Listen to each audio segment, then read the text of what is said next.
கண்டிப்பாக வந்து பார்த்திங்க அப்படின்னா வந்து சிறகடிக்க ஆசை சீரியலில் சில விஷயங்கள் நம்ம எல்லாத்துக்குமே வந்து முன்ன மாதிரி இல்லை அப்படின்னு தோண வைக்குது. ஆனால் அதே சமயத்தில் கதையை மூவ் பண்ணுறதுக்கு நிறைய விஷயங்கள் பண்ணிட்டே தான் இருக்காங்க. ஆனால் என்ன ஒன்று, இப்போ முக்கியமாக டிவியில் பார்க்குற ஆடியன்ஸ் வந்து ஒரு மாதிரி திங்க் பண்ணுறாங்க, இப்போ மொபைலில் பார்க்குறவங்க அந்த ஹாட்ஸ்டாரில் பார்க்குறவங்க ஒரு மாதிரி திங்க் பண்ணுறாங்கலாம், திடீர்னு புதுசு புதுசாக தகவல்லாம் சொல்கிறாங்க. என்னங்க அப்படி புதுசாக அப்படிதாங்க வித்தியாசம் அப்படின்னா ஓட்டி பார்க்கக்கூடிய ஒரு பக்குவம் இருக்கிறதுனால, ஏன்னா இப்போ வந்து நீங்கள் ஆப்பில் பார்த்தீங்கன்னா டக்கு டக்குன்னு ஓட்டி பார்த்துடலாம். ஸோ அதனால் நிறைய பேர் என்ன பண்ணுறாங்களா, வேகமாக ஓட்டி 3 நிமிஷம் 4 நிமிஷத்தில் சீரியல் எபிசோடே முடிச்சிடறாங்களாம். முன்னாடிலாம் அப்படி முடிச்சது இல்லை சிறகடிக்க ஆசையே. ஏன் அப்படின்னா பார்க்கறதுக்கே நல்லாயிருக்கும். இப்போ வந்து என்னங்க இது எப்போ பார்த்தாலும் சோகமான விஷயங்களா இல்லை கடுப்பேற்றுற விஷயங்களா, முத்து செய்கிற முட்டாள்தனமாக இருக்கே, அதனால் ஓட்டிடுறோம் அப்படிங்கிறாங்க. ஆனால் டிவியில் பார்க்குறவங்க மொத்தமாக பார்க்கும்பொழுது சில வசனங்களில் இருக்கக்கூடிய நல்ல விஷயங்கள், அதே சமயத்தில் நடிப்பில் இருக்கக்கூடிய நல்ல விஷயங்கள்லாம் சேர்த்து வச்சு ஓகே நல்லா தான் போகுது சீரியல் அப்படின்னு நினைக்கிற மாதிரி இருக்குது அப்படின்னு வந்து ஒரு சைக்காலஜியை சொல்கிறாங்க.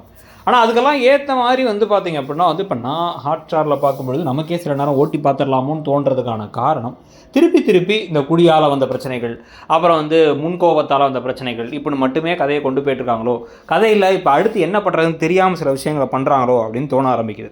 ஸோ இதெல்லாம் மாற்றி அமைக்கிற மாதிரி ஏதாச்சும் நடக்குமான்னு பார்த்தா இப்போதைக்கு இந்த அருண் விவகாரத்தில் என்ன நடக்க போகுது, ஏன்னா அருண் வந்து இந்த இவங்க ஃப்ரெண்ட்ஸோட குடிச்சிட்டு வந்து ஒரு பிரச்சனை பண்ணாருங்கிற வீடியோவை காமிச்சு இவருக்கு மொத்தமாக வந்து வேலையை இவரை வந்து காலி பண்ணி விட்டு சஸ்பென்ஷன் ஆஃப் டிரைவிங் லைசன்ஸ் மட்டும் இல்லாமல் இவரை தூக்கி உள்ளேயும் போட்டலாம் அப்படின்னு பிளான் பண்ணி முத்துவை தரதெல்லாம் இழுத்து போக, அப்போ மீனா ஆல்ரெடி வந்து அங்கே இருக்க அந்த கான்ஸ்டபிள் கிட்ட பேசி, அந்த கை உடஞ்ச கான்ஸ்டபிள் இருக்கார்ல, முத்துவோட காரை கூப்பிட்டு வந்து அவர் தான் ஓட்டிகிட்டு வந்தார், அந்த காரில் பிரேக் இல்லைன்னு சொன்னார்ல, அவர்கிட்ட போயிட்டு நான் உங்கள் பொண்ணு மாதிரி, உங்கள் பொண்ணுக்கு வந்து இப்படி நடந்தால் நீங்கள் பொறுத்துப்பீங்களா, உண்மையை சொல்லுங்கன்னும் போது அவர் எல்லாரும் முன்னாடியும் வச்சு உண்மையை சொல்லிட போகிறாருன்னு தான் தோணுது.